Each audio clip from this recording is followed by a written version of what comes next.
the future will bring, no man can say. But one fact is certain. Mankind stands at the crucial crossroads of history, the threshold of a new era, the atomic age. For the people of the U.S., skilled in the uses of science and technology, the atomic age is profoundly significant.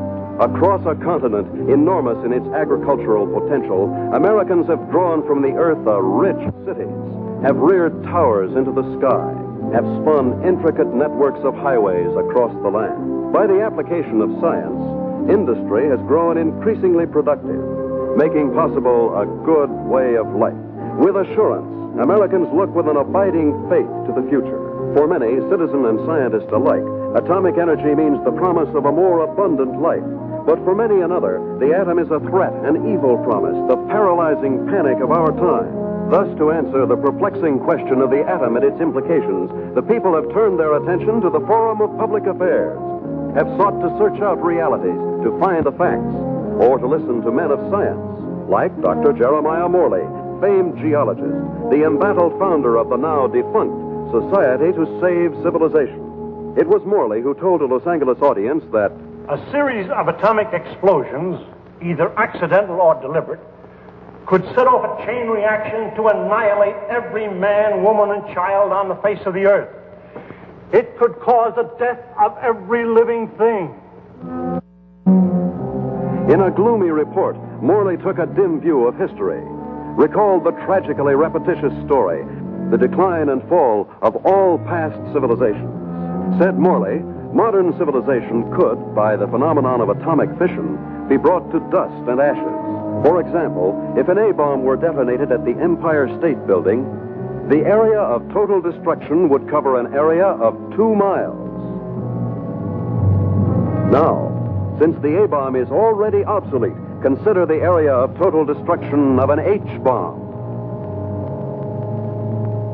And science has promised us bombs 1,000 times more powerful, poisoning with radioactivity all the air and water of this earth.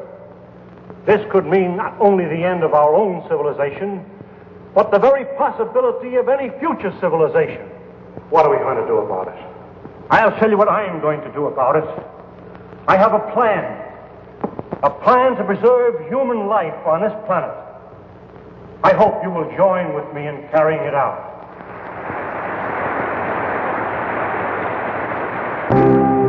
The response to Dr. Morley's appeal was immediate and enthusiastic. The Society to Save Civilization was set up. To its headquarters flocked amateur do-gooders and professional scientists. From them, Morley chose a staff of experts. Dr. Max A. Bauer, eminent geophysicist, ousted by Hitler from the University of Munich in 1933. Dr. James Paxton, metallurgical engineer, twice winner of the McKenna Scientific Award. Joan Lindsay, medical doctor and ardent feminist, who, for her research in biochemistry, was named winner of the annual award by the American Confederation of Women Scientists. Dr. George Coleman, authority on soil conservation. And Andrew Ostengard, sandhog, explosives expert, Marine veteran of World War II.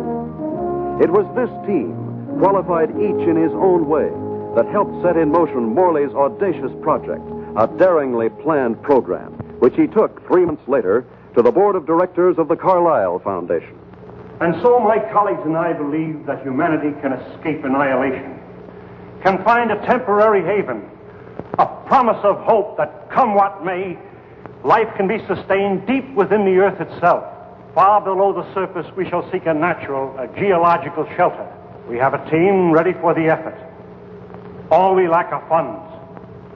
Can we get them from your foundation? Dr. Morley, I believe it would expedite matters if I were to ask the questions. We're laymen, you know. First of all, isn't the inside of the earth solid? The interior of the earth is made up of vast caverns and air pockets, joined by natural avenues leading from the surface. Natural avenues? Funnels and fissures.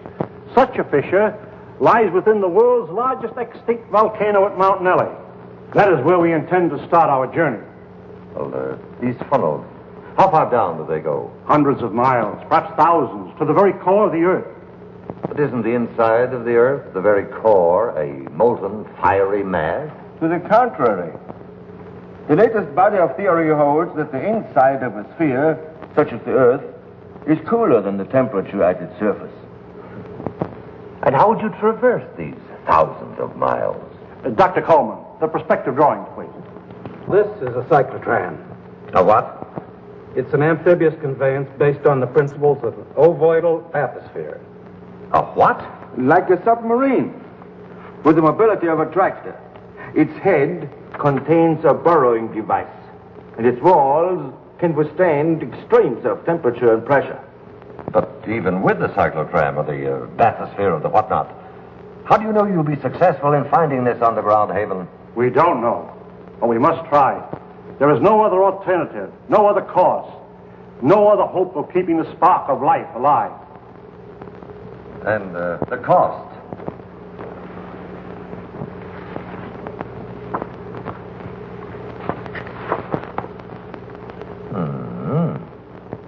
That's a lot of money, Dr. Morley. Well, surely you don't expect... But we do. I know you and your committee mean well. Mean well? Next you'll be calling us starry-eyed idealists. Dr. Lindsay, you're out of order. The whole world is out of order. And I suppose you and your associates can set it right? We couldn't have said it wrong if we tried. The appropriation was denied. To carry on his work, Dr. Morley issued repeated appeals to the members of the organization. It failed. And so, last week, the Society to Save Civilization was itself extinct. And one of its leaders, of Professor Jeremiah Morley and his enthusiastic colleagues. Where were they headed after a year of devotion to a lost but spectacular cause? To newsreel reporters, Dr. Morley had only this to say. We have no plans. We have no hope.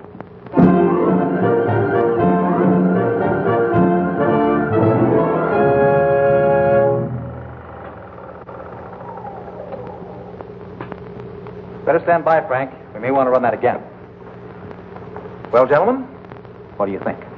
It's like asking a man what he thinks of his own obituary. I thought you'd like to see it, or its release, in case you had any objections. Now he thinks of our objections.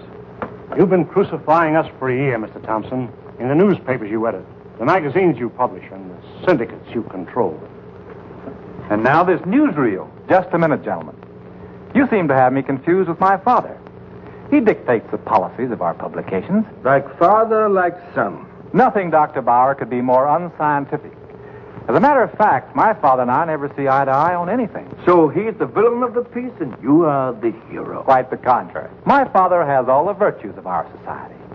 He makes the money, I spend it. It's a large occupation.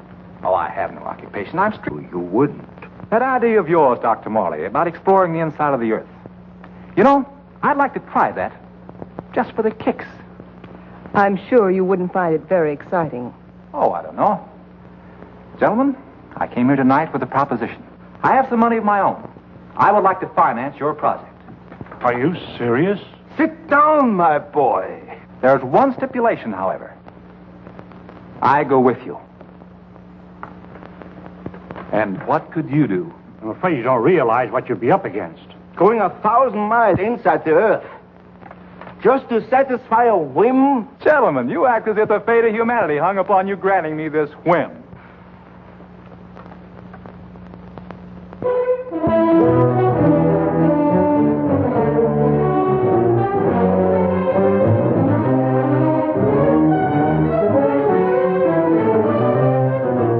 Plans for the expedition are being completed ahead of schedule.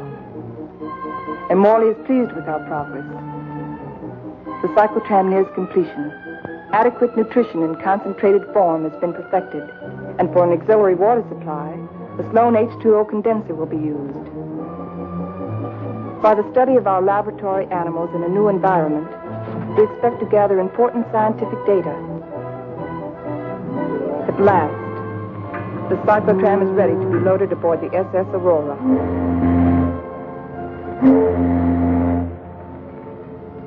Our destination, the extinct volcano, Mount Nele. where the inside of the earth begins. This was our base, a lonely, desolate beach at the foot of the extinct volcano.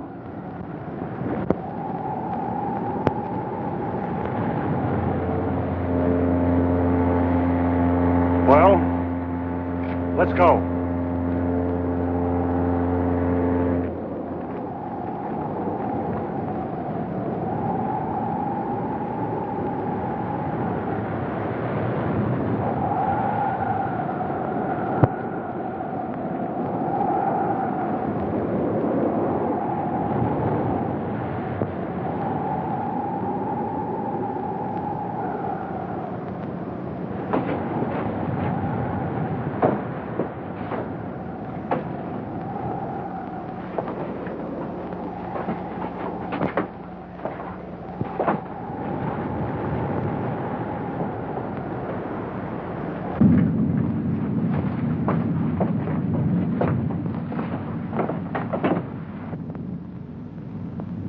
What a place to spend our last night on Earth.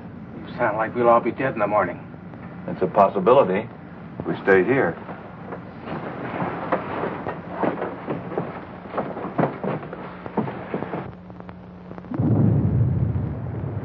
Andy, take the controls. Follow the ridge line. Keep out of the ravines. Descend at an angle of not more than 33 degrees.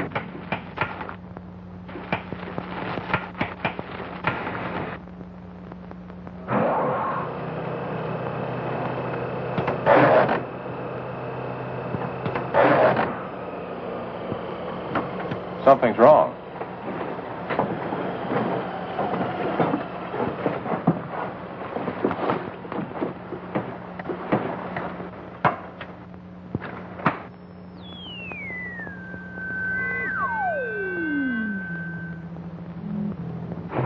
Now try it.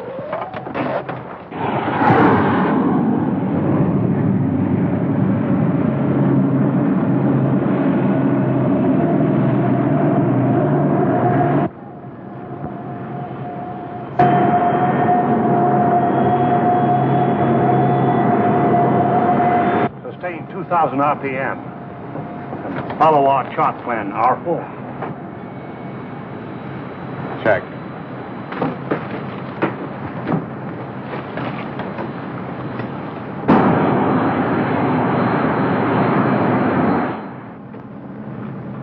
What's our elevation now? Approaching 6,300 feet. Angle of ascent, 19 degrees. Speed constant, 2,100 RPM.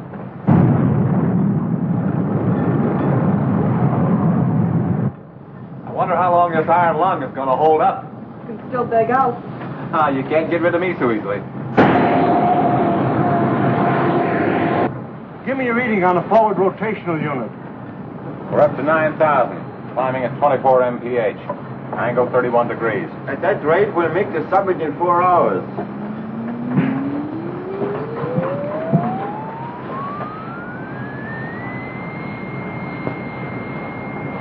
Dr. Mullen, we are meeting some unstable isotopes. Increase the lateral units in 12,000. Hey, this is getting rough.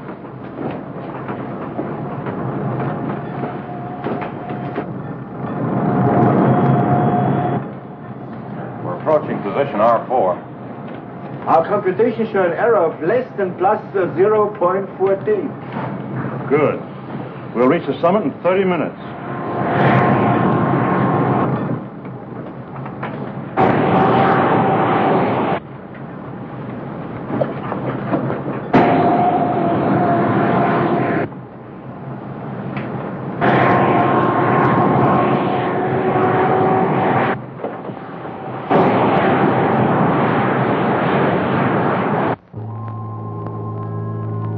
Five hours and 27 minutes.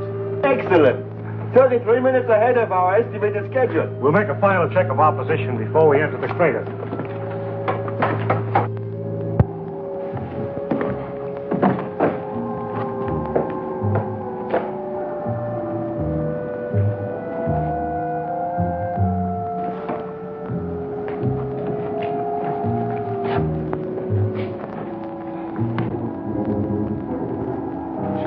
Professor picked this volcano for our expedition. Maybe this one could come to life, too. No, not a chance. Don't bet on it.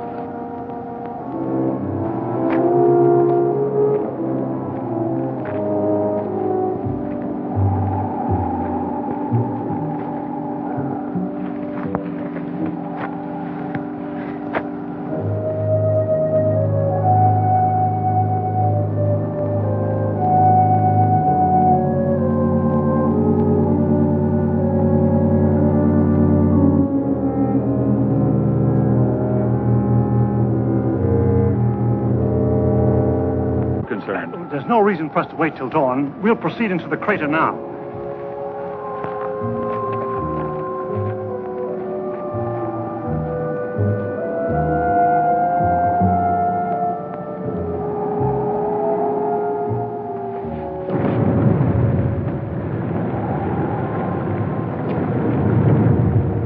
Just one last look at the Earth.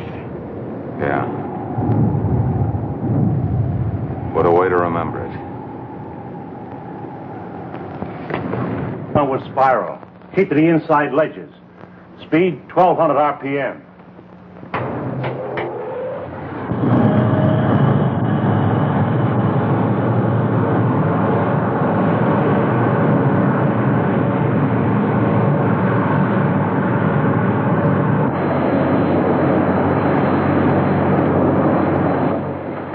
Brother, it's really black out there.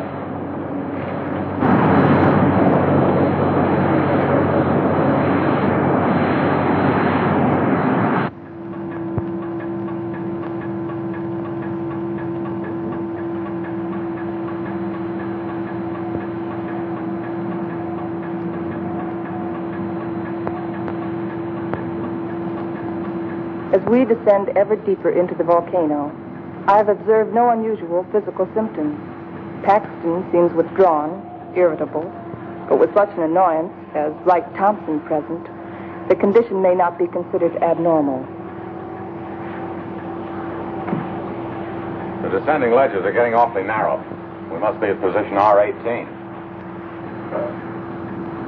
Yes, we are. Cut the switcher.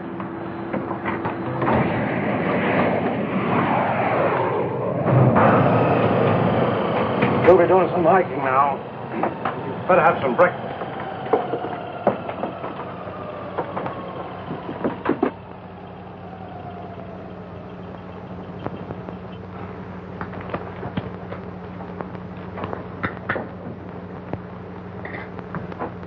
Rise and shine. Morning. How can you tell? Served. Breakfast. Well, I've always said there's nothing like starting off a hard day's work than with a good breakfast. Hey, Doc? How would you know? You don't like my kind of guy, do you? Not very much. But I'll make an exception of you. You I don't like a lot. Coleman, take the controls. We'll scout the way on foot for you. Follow on down along the widest ledges.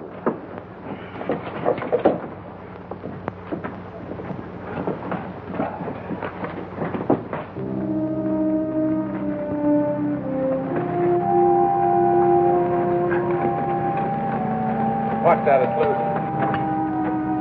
What's the matter? I don't like it. What did you expect him here? A Garden of Eden? I'm not talking about volcanoes. I mean Wright Thompson. He doesn't belong here. None of us belongs here.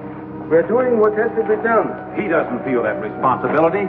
He's just a useless piece of excess baggage, a selfish thrill seeker. But without him, there'd be no expedition.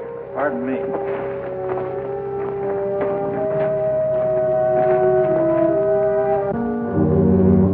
Kind of deep down there, isn't it?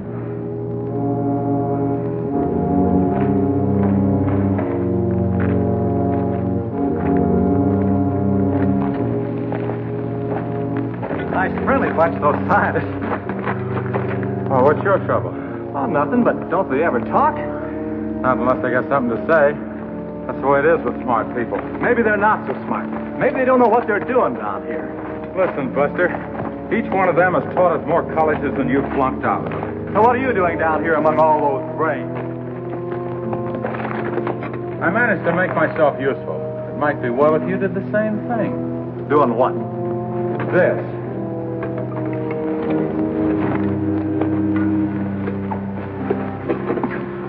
You lead the way for a while.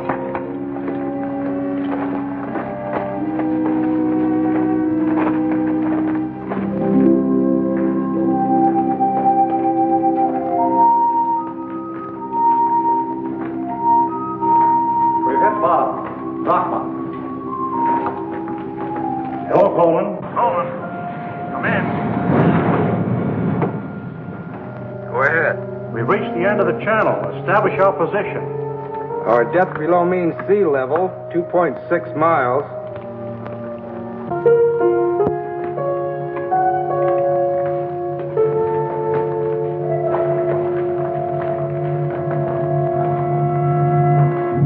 The Angstrom Underground Geological Expedition reached this point June 12, 1938, and was unable to proceed further.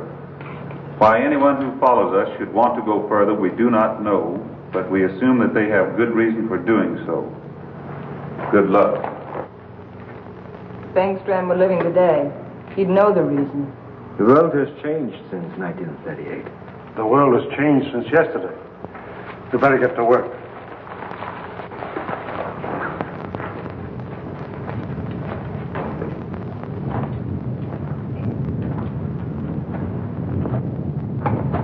Look! That's pressure from the other volcano. We'll have to work this side.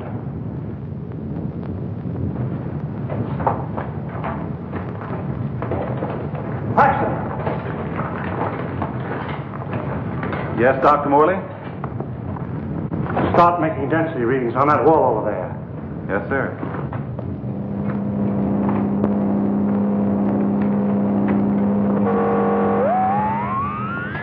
This is it.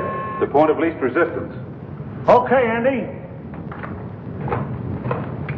I'm ready. We'll all go back to the cyclotram.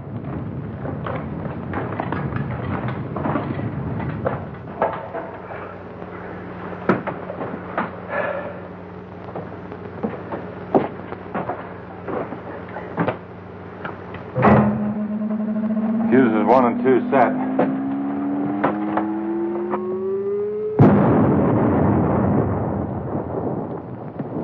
I wonder what we'll be running into. There's only one way to find out.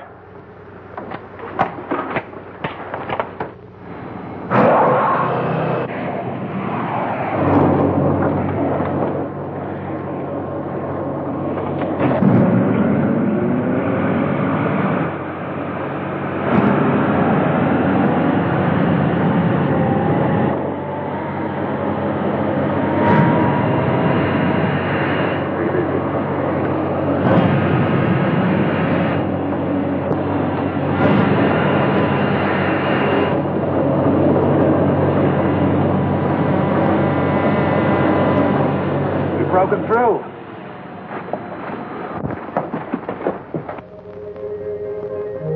Looks like a tunnel. So far, so good. Put on your gas mask just in case. Coleman, we'll set the pace. You follow along with the cyclotram.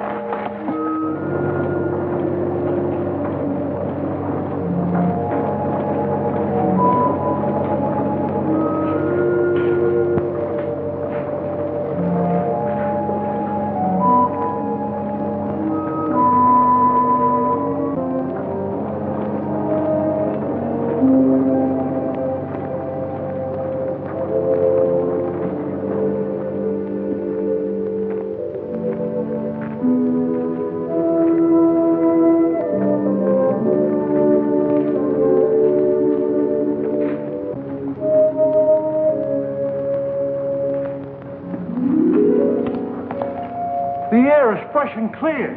You can take your masks off. Pressure seems normal.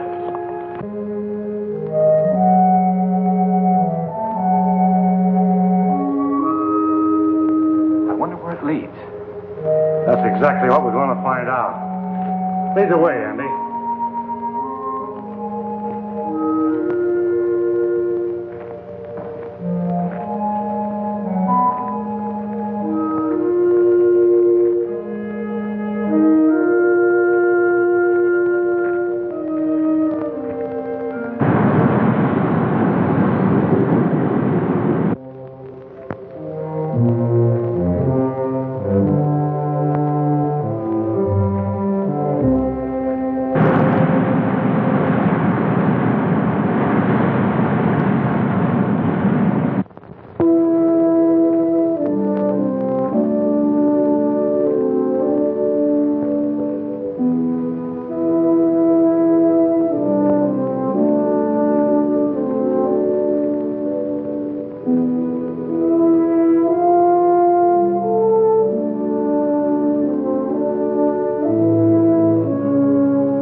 How did it all happen? Long time ago, the earth above was covered with water. When the sea vanished, it left great limestone deposits behind. Was all this limestone? Yes. And then the water gathered in underground streams and carved out the soft limestone. Drop by drop, year by year, the water dissolved the stone. Each drop carried a tiny particle of sediment. That's what formed these columns. About an inch every 1,000 years. Well, how long did this whole process take? About 200 million years. Hello, Coleman. Coleman, bring up the tram. We'll proceed from here.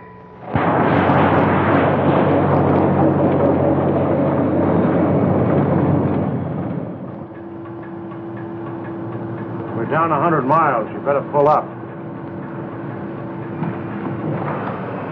Cut the switches.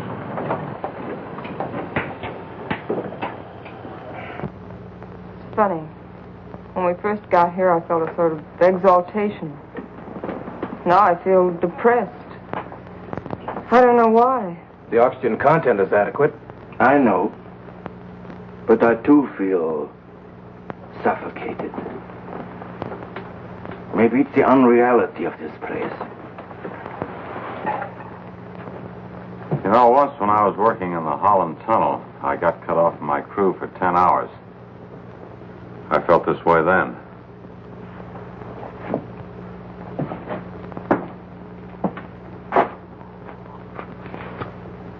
I think I know what it is. It's loneliness. It's a feeling of a person away from people.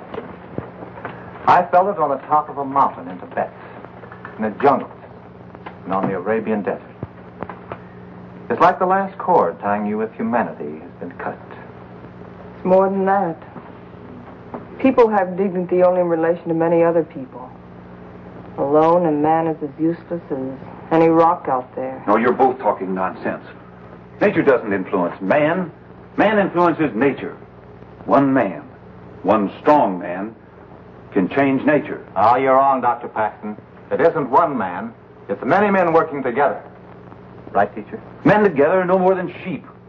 One man standing alone leads the way. Then the sheep follow. Please, gentlemen. Well, I'm embarrassed for all of you who call yourself scientists. Swayed by a self-indulgent young fool. I'm going ahead. I hope that by the time you catch up with me, the atmosphere will have cleared the cobwebs from your brains.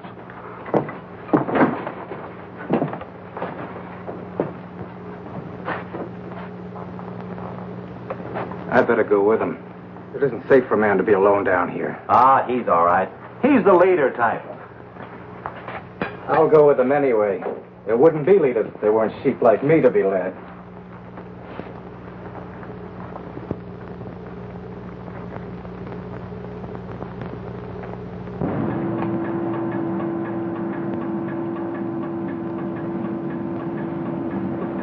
I still don't see any sign of Paxton and Coleman.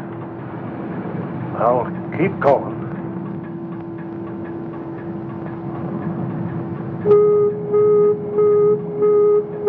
Gas!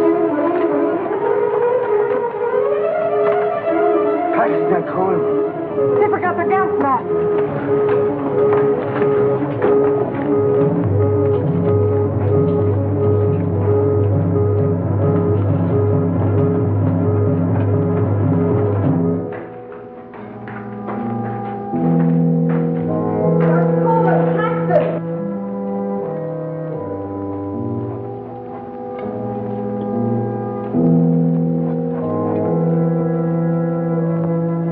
There they are!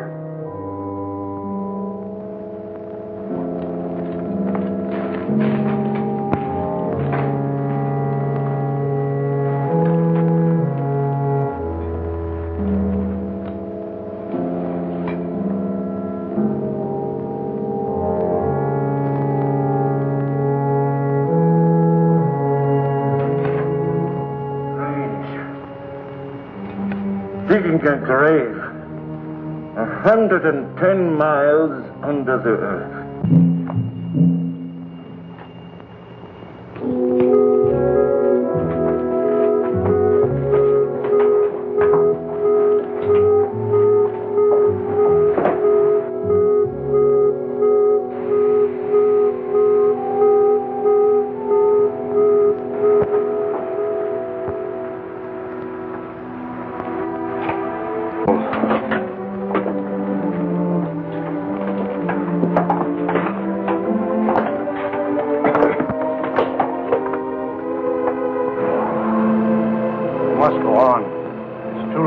going back now.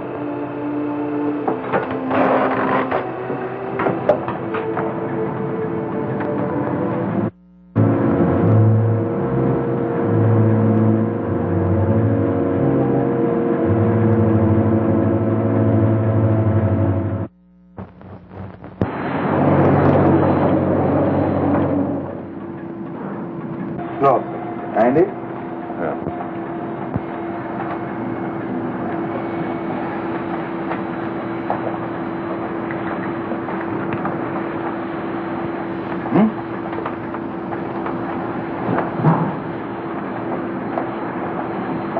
You know, right now I'd give $1,000 for a good hamburger. And another 1,000 for onions on it.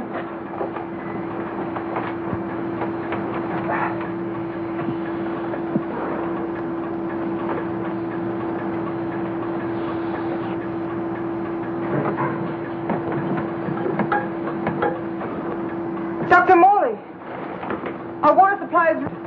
Cut the switches.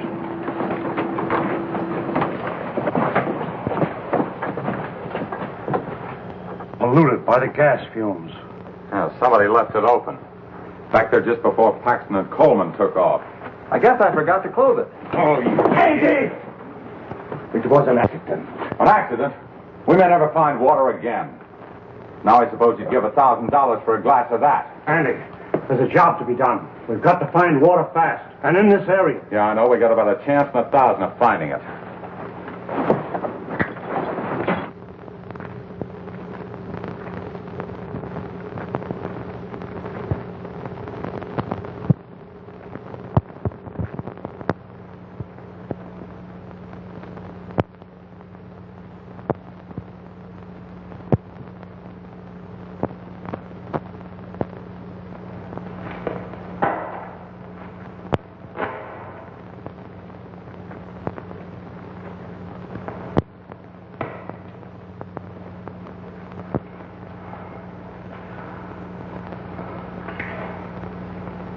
Look, there's Andy.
No water here!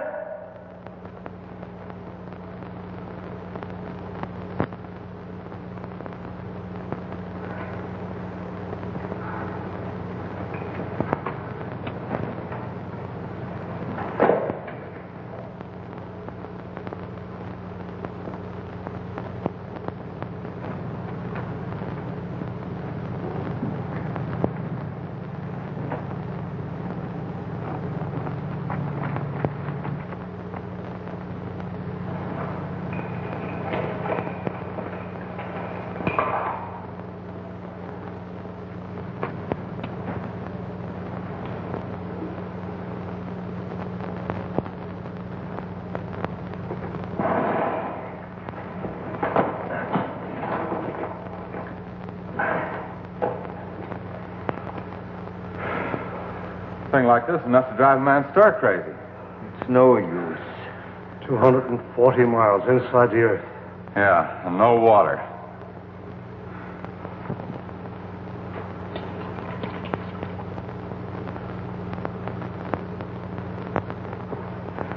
Here. I've been feeding it to the animals.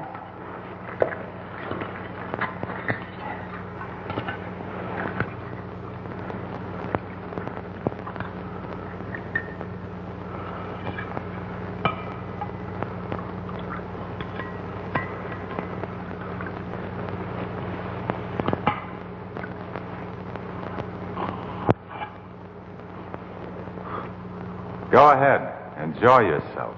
It doesn't cost a cent.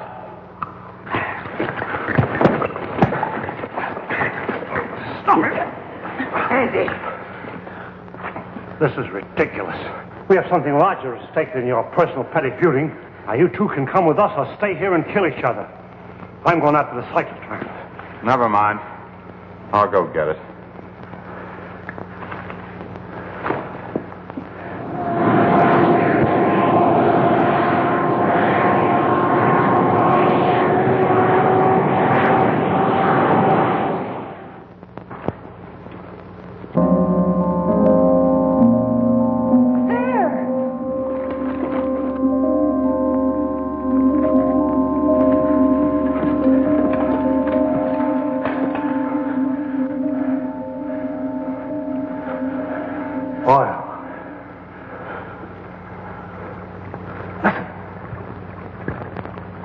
Sounds like running water.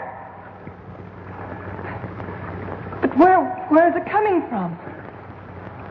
It's behind this wall.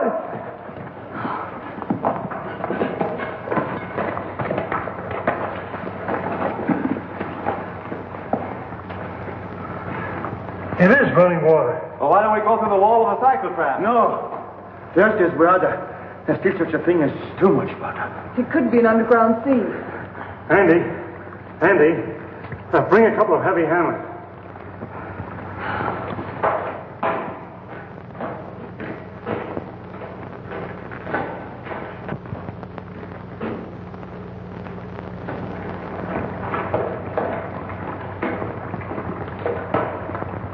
What's up, Professor? We think there's water behind that wall. Try breaking it in. Sure.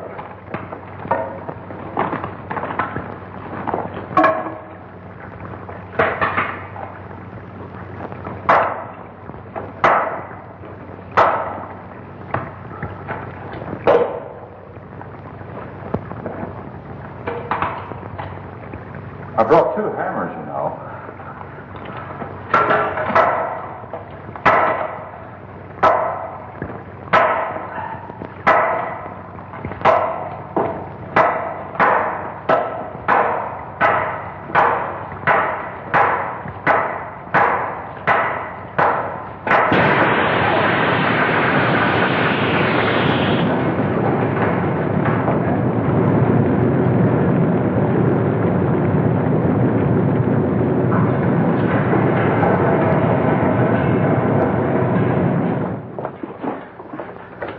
Come in here. Let's take care of that arm.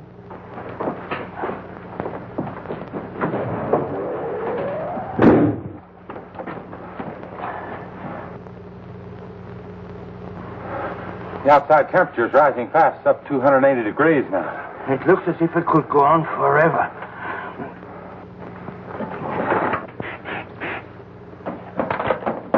Hold it out there.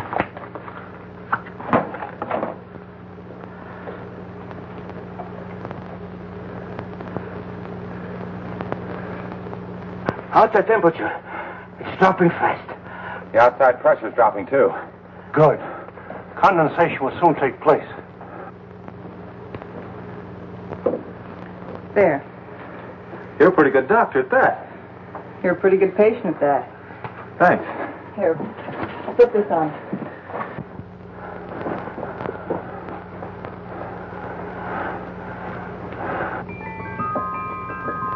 It's water. Look. Look at it. It's water.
Are you all right?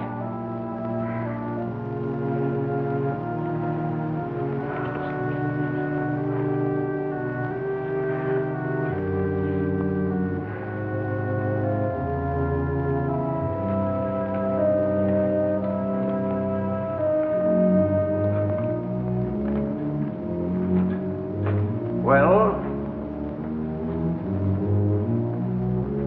what shall we do now? All right, I'll say it. I'll say what's on all of our minds. Don't try to read our minds, Thompson. Just speak for yourself. Then I say, let's go back. And I say go on. But look at Joan. We've gotten nowhere. Deeper and deeper into nowhere.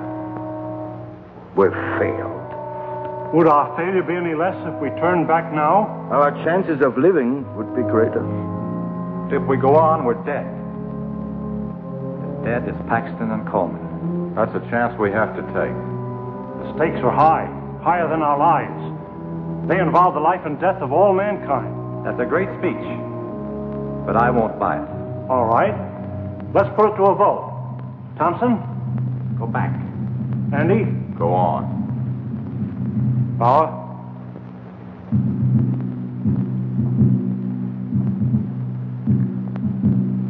Go back. Go on. Seems to be a deadlock. I suppose none of us would like to reconsider? Doesn't woman suffrage count here? What do you say, Joan? I say go on, and let's not waste any more time about it.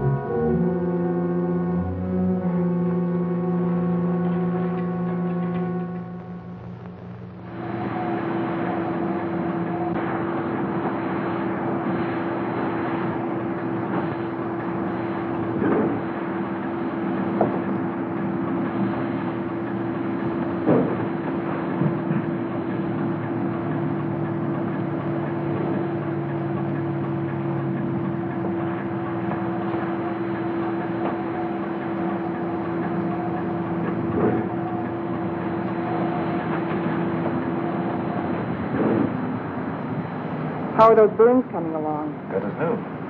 How are you, Doc? Oh, I'll get by. Here. What's it for? Does it have to be for something? Does everything have to be functional? It's a good luck ring. Saved my life in Tibet. Here, take it. Why give it to me? Haven't you ever been romanced before? Not 900 miles below sea level. Then it's about time. If there were any flowers around here, I'd pick them for you. There's a highly scientific theory which states that if any man and any woman are cast away anywhere for any length of time, sooner or later they think they're in love. That's what's happened to you. If that theory has any value, it should apply to you. Does it? No. Well, I guess I need a little more time. We'll talk about it later.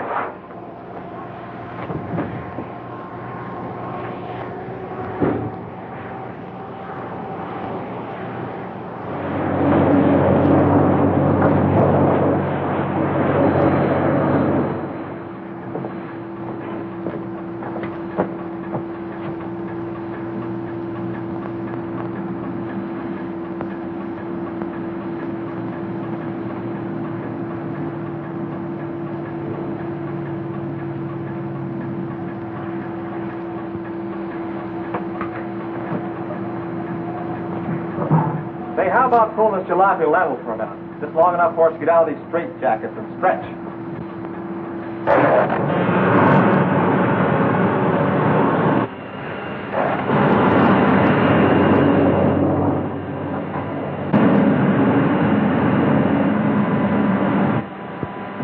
How much longer is it going to be like this? Oh, right. What difference does it make? Plenty. If it's going to be like this the rest of the way, why go on? Why waste time? That shouldn't make any difference to you. You've never done anything but waste time. Listen, you meathead. Just because you're a sandhog that likes to go grubbing around in the ground. And you're a mountain goat with his head in the clouds. Stop it, both of you! I've had enough of this. What happened? I don't know. It's much water.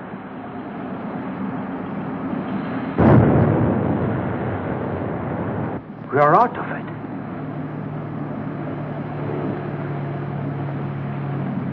This might be what we're looking for. Let's make a landing and explore the area.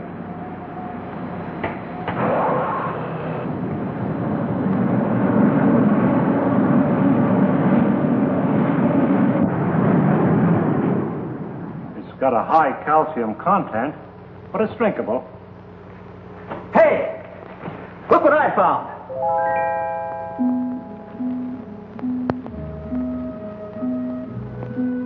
They're cave pearls. Cave pearls? How much they worth? Calcium carbonate. Calcium carbonate. Well, how about this? Sulfate of lime. Plaster of Paris. Professor, you take the romance out of everything. Here you are, Doc. 2 souvenirs from Haiti, vacation land of the underworld. Thank you. Back home, I'll be the envy of every kid on the block. I'm not so sure, Joe. Take a cave pearl into the sunlight, turns gray and ugly. And the flowers? It'll crumble to dust.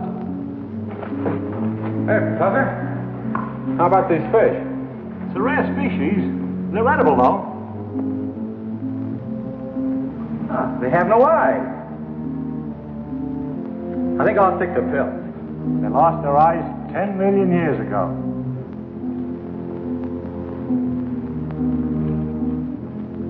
What kind of a place is this? Flowers that crumble to dust in your hands. Stones that look like pearls. Fish without eyes. Nature sure a practical joker. I suppose you could have done better? 10 million years, I couldn't have done worse. Morley believes this is the shelter we've been searching for. A valley of shadows where life can be sustained. A shelter for humanity. And yet our morale is very low. What do we want? A ray or two of sunshine? A change of seasons? Starry nights? In this graveyard, Morley thinks We can build a new life right here. You mean this is what we're looking for? You'll get used to it. Well, who wants to get used to it? why don't we go on a little further? But we've come 1,100 miles already. How can you measure what we've been through in miles? I say let's go back or go on. But this is no place. What is your wish? We've come so far. Let's go on.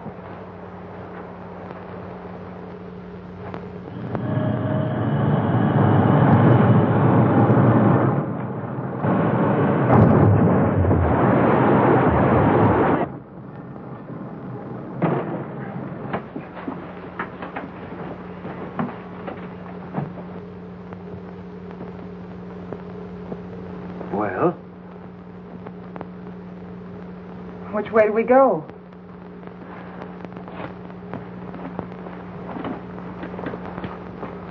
I suppose we'll have to explore both channels. I'll take the right one. Right? You take the other. Why me?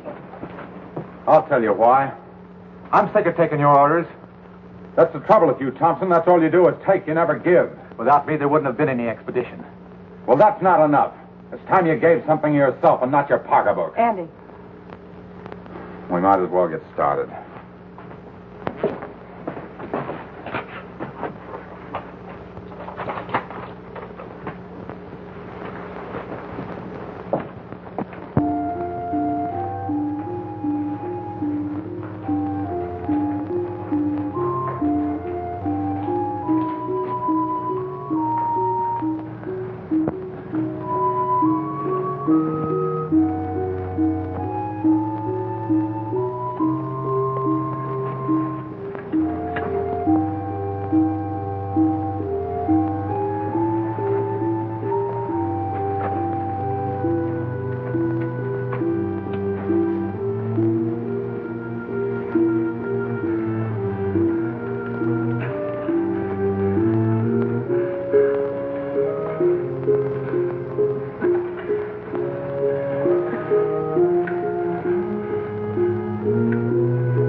And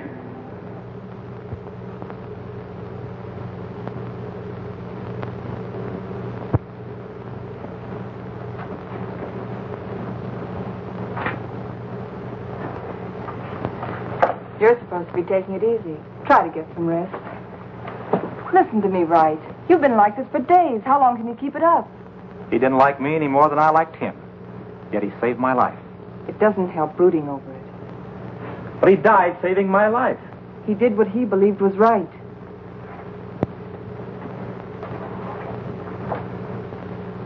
My trouble was, I never believed in anything. You can start now.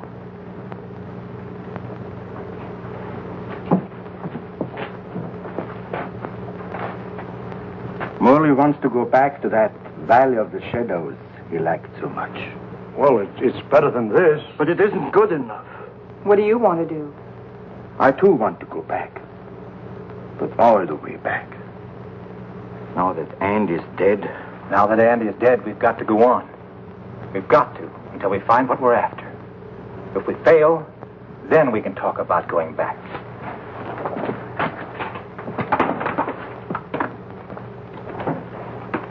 Over there.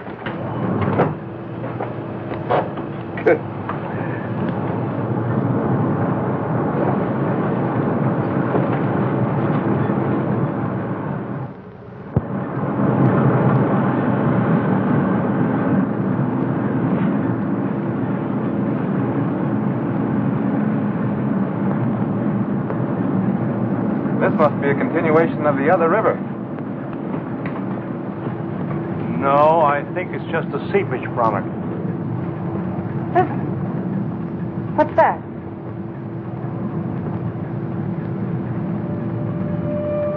Look! It's like daylight.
Discovered a vast and radiant cavern deep within the earth. Along the shores of this incredible cave lies a great underground sea, gathering up the waters of the earth.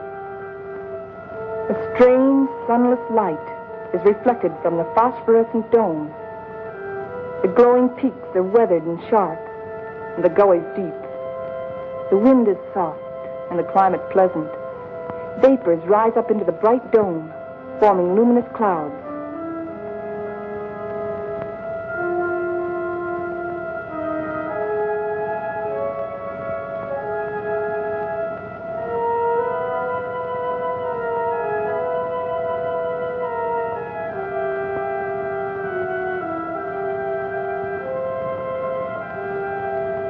The area is rich in chemical resources. That means power and industry, according to Bauer. And Wright says a real estate boom is on.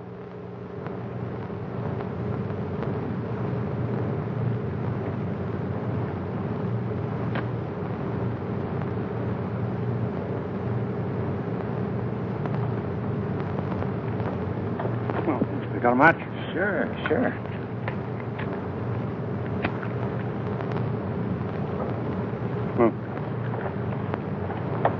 How you coming, Professor? Uh-huh.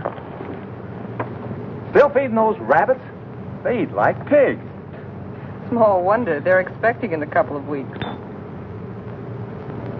All of the rabbits? No, silly. Just the lady rabbits. Tell me more.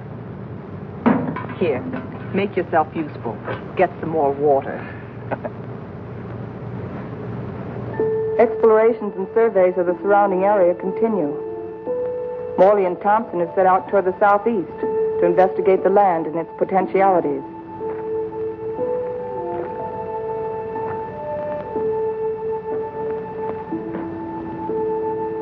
This is a strange kind of sand. That's not sand, that's volcanic ash. The ash will make good fertilizer for our crops. Crops? Let's face facts, Morley. This is a desert. The very word means deserted by life. And you talk about crops. It can be irrigated. This country has everything. Water, soil, air, heat. Yeah, you're forgetting one thing, though. No sunlight. Science can adjust that. Crops can thrive without sunlight. Perhaps. But can we?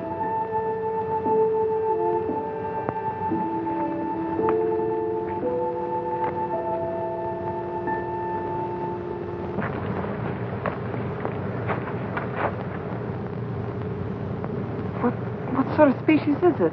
It's the fossil remains of a species of lungfish. He breathed by means of both lungs and gills. When he came out of the sea 400 million years ago, he was the ruler of the animal kingdom. With his lungs, he was a pioneer in a new way of life. How did they become extinct?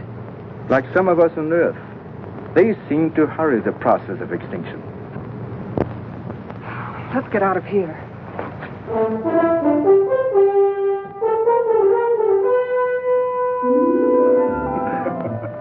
What's the matter? You act like you swallowed a canary for breakfast. This is the day, right? This is what day?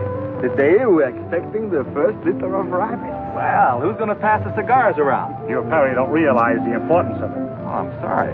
By observing the rabbits, we've already learned that they respond to nature basically as we do, as any mammal does. And from their young born today, we can predict how our own young will respond in the new world. Dr. Morley, Fowler. Come on. You go ahead. I'll get plenty of hot water.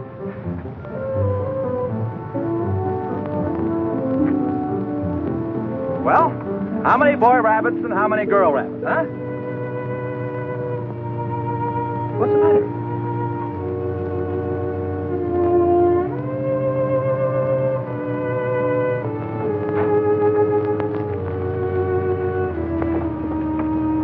Joan, what's the matter? They're dead. They're all born dead.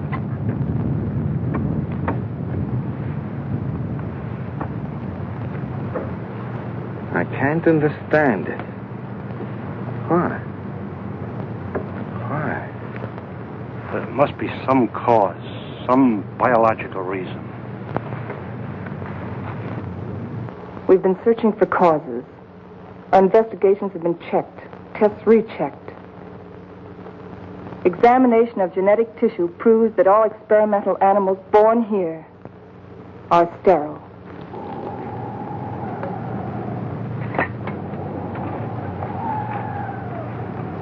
You know what this means? This new world. A haven for the dead. This is the end of the line. Now we know that the human race cannot reproduce itself in this underworld region. It appears our mission is a failure. Then we can't stay here. At least one generation could. And after that, what? The end of humanity. That I won't accept. Neither can you run away from facts.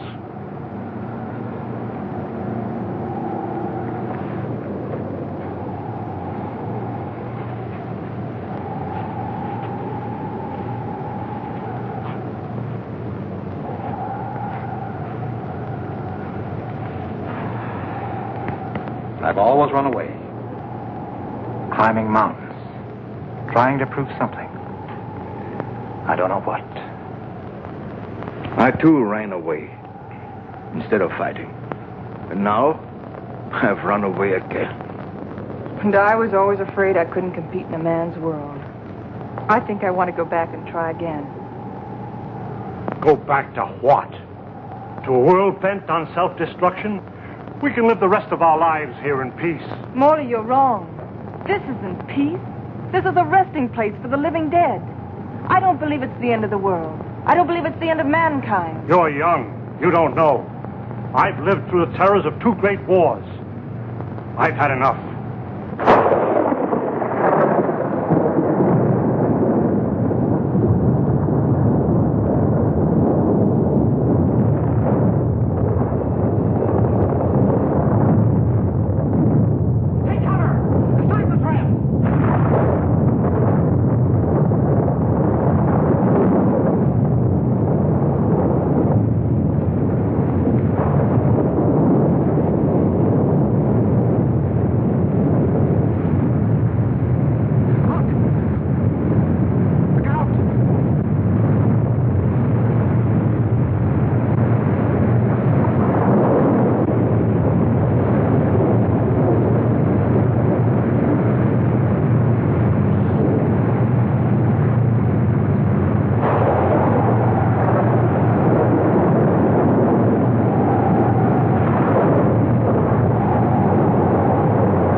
Take over.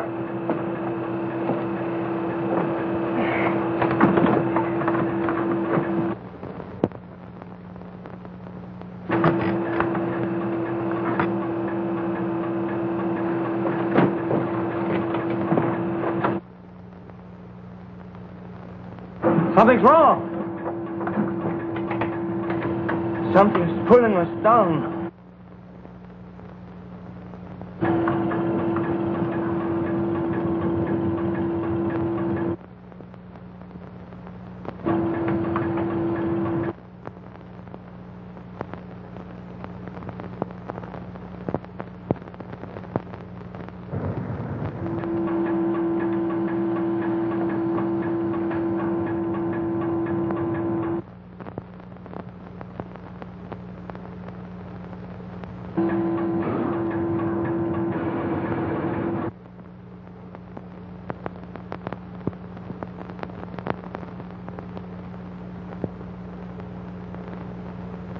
We are lost.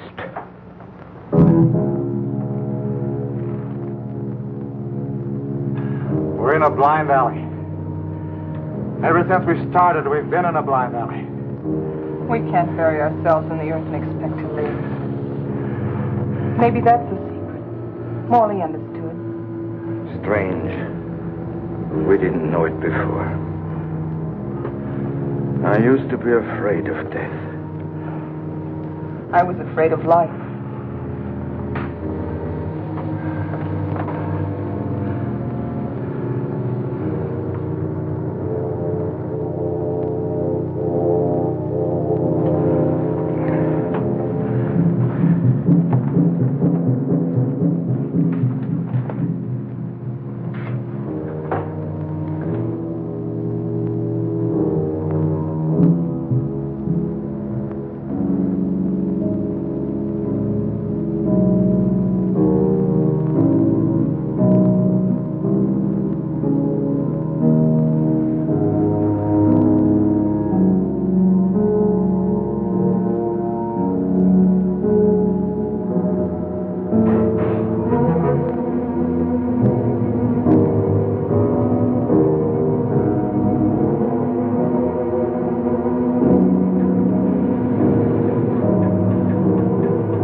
below the level of the underground sea. We found a channel to the upper ocean.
There's life on that island.